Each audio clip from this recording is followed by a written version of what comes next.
Bonjour Frédéric. Bonjour. Alors Frédéric, peux-tu nous dire les années de ton expérience à la MJC? C'est de quand à quand? Alors, moi je suis avec la MJC, j'ai 13 ans et demi, 14 ans. C'est la saison 75-76. Voilà. Après j'ai joué Jusqu'à quand? alors, en tant que joueur. Ouais. J'ai joué jusqu'à junior 3e année. Donc ça fait j'ai joué 6 ans. Donc ça fait 81 à peu près. Ouais, 81. Et après entraîneur. La première saison 80-82. Et jusqu'à quand entraîneur? Jusqu'en 1904, j'ai fait la dernière saison 92-93. Et après je suis parti. quelles ont été ton expérience d'entraîneur? Qu'est-ce que tu as fait comme Alors au tout début, j'ai entraîné la catégorie débutant qui venait d'être créée par la Fédé. J'ai fait ça pendant 4 ans. Et les 2 dernières années, j'ai entraîné et les débutants et les poussins. Ouais, mais là on est à 10 ans, là ça fait que 6 ans. Ah oui, Sur les 4 ans, ouais. pendant 2 ans, j'en ai que des débutants. Ouais. Et les 2 années suivantes, que des débutants et poussins. Ouais. Après, j'ai entraîné, alors je ne me rappelle plus exactement, mais au moins bien 2-3 ans encore, que des poussins. Ouais. Donc, j'avais l'équipe 1 des poussins. Ouais. Mais j'ai toujours eu l'équipe 1 des poussins. Ouais. Et après, j'ai entraîné pendant pas mal d'années les Benjamins. Alors, j'avais une équipe 2, on avait 3 équipes. Une à 2 et une équipe de pupilles à 7, l'équipe 3. Et donc, j'ai fonctionné, moi, avec plusieurs doublons, avec Philippe Fabrègue. Donc tu as fait débutant, poussin, benjamin. En tant qu'éducateur, ouais. Okay. Et les années Benjamin, j'ai fonctionné avec plusieurs années, Ouais. 1 ou 2 ans avec Philippe Fabrègue. Après, ouais, peut-être plus. Philippe Fabrègue, c'était quoi par rapport à toi? Toi, tu étais l'entraîneur, lui, c'était le dirigeant ou... Non, il avait l'équipe 1. Moi, je pense que c'est ça. Ouais. Moi, j'avais l'équipe 2. Après, j'ai fonctionné pendant quelques années avec Eric Soulier. Voilà. Il avait l'équipe 1, moi, j'ai eu l'équipe 2. Et après, voilà, on arrive facilement en 93. Après. Et moi, je suis parti. Voilà. Ok. Qu'est-ce qui t'a le plus marqué? Est-ce que c'est ton expérience de joueur ou est-ce que c'est ton expérience d'entraîneur?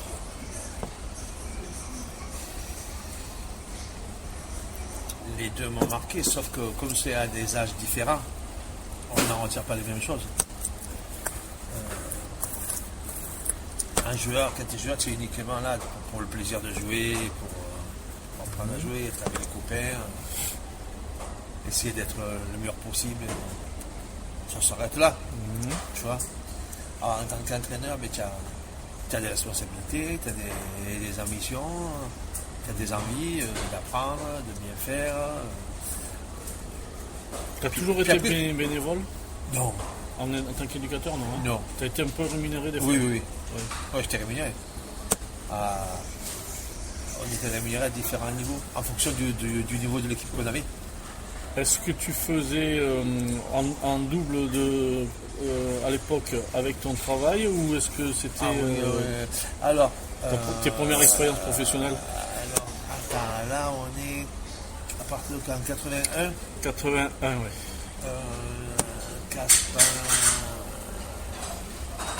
Ouais,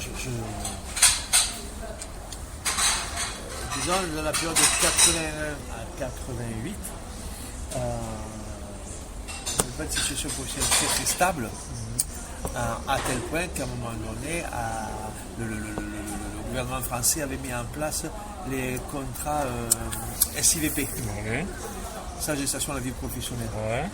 Et donc moi, quand il y a eu le stage SIVP, j'ai été embauché donc par la MJC pour faire ce stage. Et comme à l'époque on faisait 40 heures, donc je faisais 20 heures, je travaillais avec Fabrice pour la fête du quartier, Roi Zozo, c'est avec Fabrice Paublanc, qui était le directeur, Mathilde Sandré qui était l'éduc.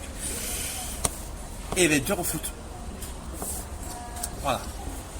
Mais Ça pendant un an. Puis après, pendant un an, voilà, c'est ça. Hein. ouais, pendant un an. Puis après, à partir de 89, moi je suis rentré à l'hôpital. Donc, Et après, Mais je tu es rentré à l'hôpital quand 89. 89. Septembre 89.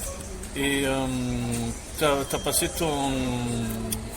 ta formation et tes diplômes d'infirmier. Comment C'est-à-dire que dès que tu as commencé la formation infirmier, tu as arrêté le foot. Non, j'ai continué. On est en 89. Ah, ok. J'ai Donc, du coup, continué. tu as J'étais à Montfavet à l'école. Tu as fait la à l'école formation. infirmier. Donc tu as fait la formation infirmier. Ouais. Comment tu as fait la formation infirmier en étant payé comment Mais à l'époque, il faut savoir qu'en France, il y a eu la réforme du diplôme infirmier de 95. Mais avant, il y avait deux sortes d'infirmiers, des infirmiers de soins généraux et des infirmiers de psychiatrie. Ouais. Les infirmiers de psychiatrie, c'était des petites promotions et on était payés. Et tu étais payé. Donc c'est pour ça, alors selon les IFSI, il y avait des IFSI qui pouvaient accueillir 40 élèves ou quoi, nous on était 12. Parce que l'hôpital de Montfavet avait un budget que pour payer 12 Tu élèves. étais payé style le SMIC ou un truc comme ça ou... Ouais, je touchais à l'époque dans les 5000 francs, ce qui fait du 700 euros. Ok, d'accord. Ah, d'accord. Pendant 3 ans. Pendant 3 ans. Voilà, le Et temps de ma formation. ça a été, Même 4 ans, puisque j'ai roulé même la deuxième année, je m'étais cassé la jambe à jouer au foot. Donc là, tu n'étais plus en SIVP. Ça a été, Ah oui, non, voilà. ça a été pris en charge par plus ou moins l'État, oui, c'est par la région. Ou... L'hôpital qui payait. C'est l'hôpital. Bien sûr, c'est l'hôpital qui avait une enveloppe pour payer les 3 années de formation. Et ça t'a quand même jamais empêché de pouvoir continuer le foot. Non, parce que quand on avait des périodes où on était en cours, donc quand j'étais en cours à 17h, je finissais. Voilà, donc j'entraînais après, quoi, son temps. Hein. Et quand j'étais en stage, je m'organisais. Ok. Avant de venir à la MJC, est-ce que tu as fait un autre club de foot? Oui, j'ai joué à Loa. J'ai joué à Loa, je suis arrivé en Poussin. C'est la deuxième année. Ouais. Je fais une année de Poussin. Ouais. Après, j'ai fait 2 années de pupille à l'Union des Jeunes. Ah, donc tu n'as fait qu'une seule année 2 années de pupille à Loa, pardon. Ouais, ouais. Voilà. Une Poussin, 2 années de pupille. Et l'année où je passe minime, parce que c'était rigolo, quoi rigolo. Avec le recul, je dis que c'était rigolo. C'est que à Loa, la deuxième année de pupille, les 6 derniers mois, donc à partir de janvier, je jouais en équipe 1. Voilà. Parce qu'à Loa fonctionne de la façon suivante. L'équipe 1, c'était les meilleures deuxième année et certaines premières années. L'équipe 2, c'était que des premières années. Et l'équipe 3, c'était du deuxième choix, on va dire. Et moi, j'avais démarré dans cette équipe, quand je suis passé en pupille, je fais une année dans cette équipe. Et l'année d'après, je me suis retrouvé encore dans cette équipe. Et au bout de 6 mois, je me suis retrouvé par acheter une équipe 1. Parce que j'étais deuxième année, et je pense que l'équipe 2, ils vous laissaient absolument que des premières années, pour préparer l'année suivante. Donc je me suis retrouvé propulsé dans cette équipe 1, alors que je suis dans l'équipe 3. Mais finalement, ils m'ont gardé.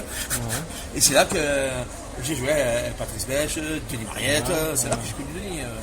Denis Mariette, puis d'autres gars de Loa, de l'époque, au Bobby, tout ça. Et là, paradoxalement, l'année donc je joue en équipe 1, toute la deuxième moitié de saison. Et l'année d'après, je passe minime, mais je ne joue même pas. C'est le même temps. Je ne joue même pas, il y a 5 équipes, même pas dans une équipe. Donc, arrivé à Noël, j'ai arrêté le foot et j'ai dit à mes parents, moi, l'année d'après, moi je veux jouer. Donc, je vais changer de club. Et déjà à l'époque, la MJC commençait à faire part d'elle. C'est comme ça que j'ai. Puis au collège où j'étais, on jouait tous ou à l'OA ou à la MJC. Ceux qui jouent au foot. Hein. Donc voilà, c'est comme ça que je suis arrivé à les jeunes après. Ouais. Tout simplement. Quel a été ton ressenti quand tu es passé de l'OA à la MJC? Waouh! Ouais. Ah, un monde, un monde de. On n'est plus dans la même planète là. C'est plus la même planète. Non, c'est. Au niveau du discours, notamment, déjà, quand j'étais à l'OA, les gars qui nous entraînaient, c'était des pros. Ils jouaient en Ligue 2, mais ils nous entraînaient le mercredi. Sauf que le samedi, ils n'étaient pas là parce qu'ils jouaient en Ligue 2. Donc on se retrouvait avec un dirigeant qui t'es parachuté un peu qui nous accompagnait, parce que souvent il avait Il a eu son fils, moi je vais jouer avec Gérard Fort, donc son papa qui était dirigeant, Didier Nicolas, voilà, des gens comme ça. Mais voilà, et le mec qui chapeautait tout ça, c'était l'entraîneur de l'équipe de Ligue 2 d'Avignon, Marc Brouillet. Marc Brouillet, je me Voilà, souviens, et, mais moi j'étais comme toi. Voilà, et il chapeautait tout ça, mais c'était dans le contrat, à l'époque, je ne sais pas comment... C'était le roi et Dortom qui s'occupait de Voilà, moi les pros, je ne savais pas ce que c'était, quoi. J'avais 10-11 ans, et donc moi c'est Alain Copé qui m'entraînait, Chico Pellegrini, c'est des mecs qui jouaient en Ligue 2 à Avignon, quoi, qui étaient titulaires à part entière. Et voilà, alors quand je suis arrivé à la maison des jeunes, il fallait faire des éducateurs, en plus des anciens joueurs de la MJC, parce que ça tu ne sais pas ainsi. Et moi le plus qui m'a marqué à la MJC, on m'a parlé de respect, on m'a parlé de fair play, on m'a parlé de valeur. Il m'a expliqué quand j'ai un entraînement, je serre la main, je dis bonjour. Voilà, tout ça, même si je le faisais, il y en a qui le faisaient moins, il y en a qui le faisaient correctement. À l'MJC, on t'apprenait. Moi, j'ai toujours dit à l'MJC, au-delà de nous enseigner le foot, parce qu'on était là pour ça, on nous enseigne, avant d'apprendre à être des joueurs de foot, on apprenait à être des hommes. Et ça, je ne l'ai jamais retrouvé ailleurs. Donc ça, pour moi, c'était la grande différence. Donc, je suis tombé dans cette maison des jeunes et les choses étaient établies, organisées, et tu avais l'impression, comme on le dit maintenant avec le recul, peut-être avec la facilité, on dit voilà, j'appartenais à la famille. C'était la famille MJC. Voilà. Tu t'es senti dans ton élément. Ah là oui, je me sentais dans mon élément. De temps en temps, je regardais les entraînements des autres. Je savais que j'allais vouloir entraîner après. Mais voilà, j'étais dans mon élément et les gars que jouaient avec moi, je prenais beaucoup de plaisir à jouer avec eux. Même si moi, j'ai très peu joué dans les équipes une, mais je n'étais pas un problème. Mais tu n'as pas eu un ressenti spécial quand des professionnels, à l'âge qu'on avait, qui était l'âge donc... on va dire qu'on devait avoir 9 ans, 10 ans. À Loire ? Oui, à 9 ans, 10 ans. On a le culte de la personnalité, le culte dans le monde du foot, un professionnel, c'est un dieu. Et oui. Est-ce que toi, quand tu t'entraînais à Loire, tu n'as pas eu cette impression que les gens que tu vénères, ils sont juste à portée de main et que si, ouais, c'était... Ça c'est magique, ça. Hein, je les voyais le week-end jouer. C'est magique, ça. Hein. Je jouais le week-end et là, le mercredi, il passait à m'entraîner, le gars. Alors, je pense qu'il y en a certains qui étaient plus ou moins obligés. Oui. On sentait bien qu'ils faisaient pas ça avec ils étaient avec toi. Mais ils étaient là. Et par contre, il y en a d'autres, on sentait que vraiment, il y avait Jean-Pierre Di Salvio, tout ça. Et ça t'a pas frappé, ça t'a pas marqué, ça t'a pas... Eh bien, c'était le premier tour de ma vie que je faisais. Oui. Moi, je ne savais pas comment ça se passait. Ah, d'accord, oui. Je ne savais pas comment c'était ailleurs. Et quand tu es passé à la MJC, c'était un monde complètement différent. Le discours était totalement différent. Mais je veux dire, ça t'a pas manqué que des pros viennent pas te... Parce qu'à la MJC, je me suis senti à l'aise de suite, ce qui n'était pas le cas à Loire. À la MJC, je me suis senti très très à l'aise. Et j'étais bien dans cet environnement. J'avais des dirigeants, c'était plus que des dirigeants. Moi, tous les dirigeants que j'ai eus, c'était de l'or, quoi. Les mecs, ils m'apportaient des choses. Il y en a certaines que j'ai vues par la suite encore, même que je jouais plus au football. Ouais, c'est autre chose, hein. C'était complètement autre chose. Comment tu définirais la MJC ? La MJC, c'est club de foot, mais pas que. Voilà, club de foot, mais pas que, qui s'est intégré l'aspect éducatif, l'aspect social, en même temps que l'enseignement du foot. Et les trois réunis font qu'à un moment donné, c'est qu'après que tu te rends compte de ça, les MJC, ils t'apprennent moi j'ai appris à devenir un individu, un homme. Mes parents, bien sûr, hein. Mais j'ai appris à devenir un homme avec des vraies valeurs qui me servent encore aujourd'hui. Voilà. Après, par la suite, quand j'ai entré des clubs dans les villages environnants, je me servais. Donc tu as été vraiment marqué par, Ouais, j'étais marqué par ça, par ces époques. cette voilà, époque. c'était à mon appart, c'était un club à part. Parce que déjà, il n'y avait pas de seniors. Donc, Ouais. c'était très à part. Hein. Et j'étais bien. Voilà, j'ai passé de bonnes années là-bas. C'était bien de mon élément. Et peu importe le niveau. Oui, ça avait, bon, au fur et à mesure que la MJC a évolué, il y avait de plus en plus d'équipes. Donc ça fait qu'on a réussi à gravir des échelons de par le travail qui était fait local. Donc c'est comme ça qu'il y avait des équipes en Ligue, des équipes en nationaux, qui a eu ce championnat de France cadet, et des équipes qui jouaient, qu'on appelle ça le football loisir. Moi l'année, je me rappelle où je suis cadet 2, il y a les cadets nationaux. Donc c'est Paganelli, c'est des mecs comme ça qui jouent. Il y avait l'équipe 2 qu'on appelait ça la formation, de l'équipe dans laquelle je jouais. Elle marche à Basse, c'est l'époque où j'ai joué avec Denis et tout ça. En fait, j'ai joué 2 fois avec Denis, en pupille à l'Oise, et je l'ai retrouvé Après 4 ans. la musique. Voilà. Et, Lui aussi, il a fait le parcours. il a fait le parcours aussi, mais quelques années plus tard. Et il y avait une équipe qu'on appelait le Loisir. Moi, je me rappelle, ils s'entraînaient qu'une fois par semaine. Voilà. Puis après, le soir, les parents faisaient un barbecue. Voilà, c'était du loisir. Mais ils avaient le même âge que ceux qui jouaient au championnat de France cadet. Mais chacun, il y en avait pour tout le monde. Et chacun, il trouvait son compte.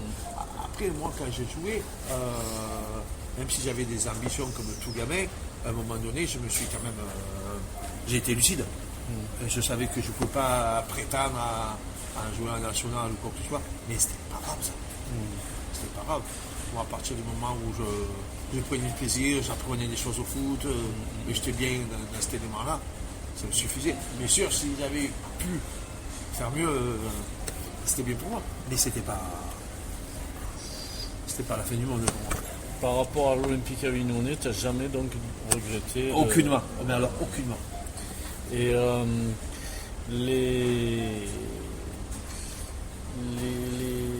la rivalité MJC Olympique Avignonnais, donc tu es en fond dedans pour en parler. Oui. Comment ça se passait? Je l'ai vécu, parce que je disais tout à l'heure en aparté. Voilà, j'avais mon copain Serge Bira, il était à côté de moi en classe. Pendant 4 ans presque. Non, 3. On était très copains. On se racontait les matchs du week-end et quand on jouait contre, il n'y avait plus de copains là. Il n'y a plus de copains. Et puis le lundi, on était de nouveau copains. Et j'avais plusieurs copains comme ça. Et qui c'est qui était meilleur? Oui, pour Paul. Pardon.